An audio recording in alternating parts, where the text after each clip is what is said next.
Hello everyone, welcome to my channel. आज मैं the rudest book ever का third chapter जो है उसको एक्सप्लेन करने का कोशिश करूँगा। पहला जो टाइटल है चैप्टर का, what rejection do to us. Rejection हम लोगों को क्या करता है। पहले ऑथर जो कहते हैं कि रिजेक्शंस आर नॉर्मल। रिजेक्शन जो है नॉर्मल है, ये किसी को भी हो सकता है। No matter who you are, आप कोई भी है आपके साथ हो सकता है। They are a part of life, so we have to accept it. आप कोई भी हो, आप कितना भी अमीर हो, सुंदर हो, लेकिन आपके साथ रिजेक्शन हो सकता है। अगर बिल गेट्स के साथ हो सकता है तो आपके साथ तो ज़रूर होगा। देन सेकेंड जो टाइटल है, सेकेंड स्टैंजा है, rejection during the teen years are worst. अगर आपको टीन ईयर्स में रिजेक्शन मिला होगा, वो वर्स्ट रहते हैं, बहुत ही खतरनाक रहते हैं।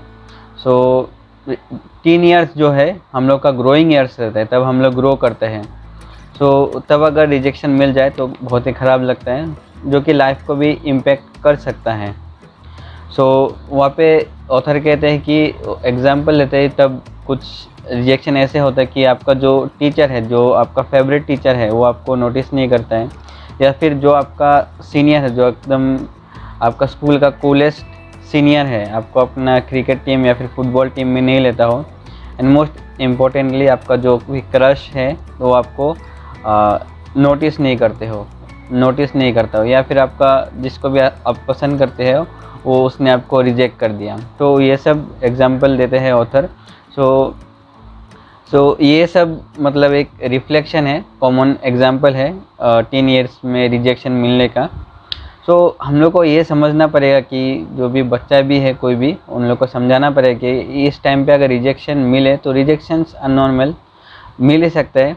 और अगर हम लोग जो जिसको भी रिजेक्शन मिला होगा वो अगर खुद गुस्सा करे, तो जो दूसरा पर्सन होगा जिसके ऊपर वो गुस्सा कर रहे हैं उसको घंटा फ़र्क नहीं पड़ता है। We have to consider that it is normal. ये एक नॉर्मल है। जो अनदर पर्सन है वो उसका विश है, वो उसका लाइफ में जो भी कर सकता है, वो उसका जो पसंद है उसी को पसंद करेगा। That's what it talks about in this stanza. और नेक्स्ट स्टैंजा जो है वहाँ पे वो बात करते हैं, being motivated by rejection is not a good idea. Rejection से मोटिवेशन लेके कुछ काम करना वो एक गुड आइडिया नहीं है। अगर आप रिवेंज लें तो revenge is also not a good idea. Rejection मिलने के बाद जो नॉर्मल एट्रीब्यूट होता है, नॉर्मल जो बिहेवियर होता है या फिर आउटकम्स रहते हैं, वो ऐसे कुछ रहता है। पहला, आप खुद को लूज़र समझने लगते हैं, you think that you are loser. Next, आपको किसी को प्रूफ करने के लिए आप सक्सेसफुल बनने का कोशिश करते हैं, आप मेहनत करते हैं किसी को प्रूफ करने के लिए।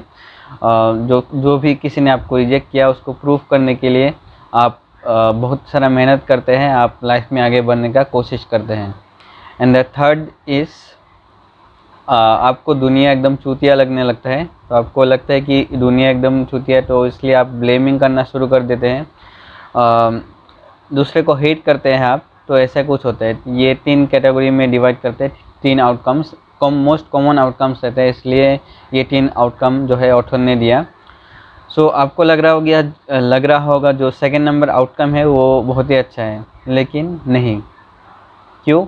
अब जैसे कि सेकंड चैप्टर में ही ऑथर ने बोला था कि जो हैप्पीनेस या फिर स्पेशलनेस है वो दूसरे के ऊपर डिपेंडेंट नहीं हो सकता।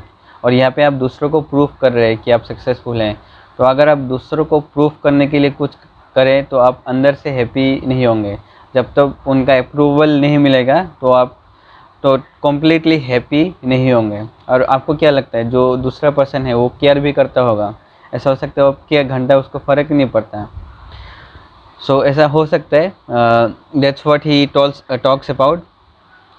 और अगर ऐसा हो जाए कि जिसको आप प्रूफ कर रहे हैं वो आपसे ज़्यादा सक्सेसफुल हो जाए तो क्या होगा? आप तो एकदम ख़त्म। Lastly conclusion. कंक्लूशन क्या देते हैं?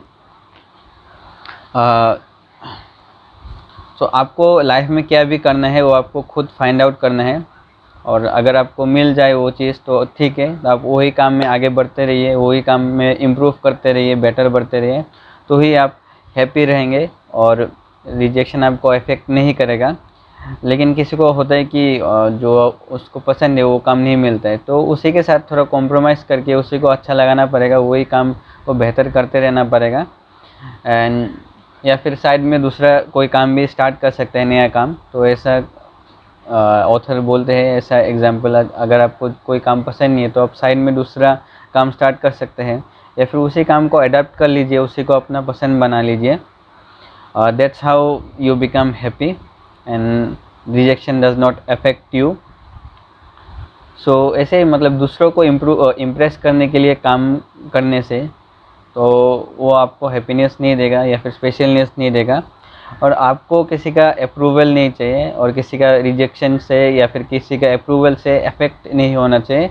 आपका जो काम है वो अच्छा होना चाहिए। That's what author talks about, and that's all for today. Thank you for watching the video. अगर आपको वीडियो अच्छा लगा होगा तो लाइक, सब्सक्राइब एंड शेयर कर दीजिएगा। Thank you.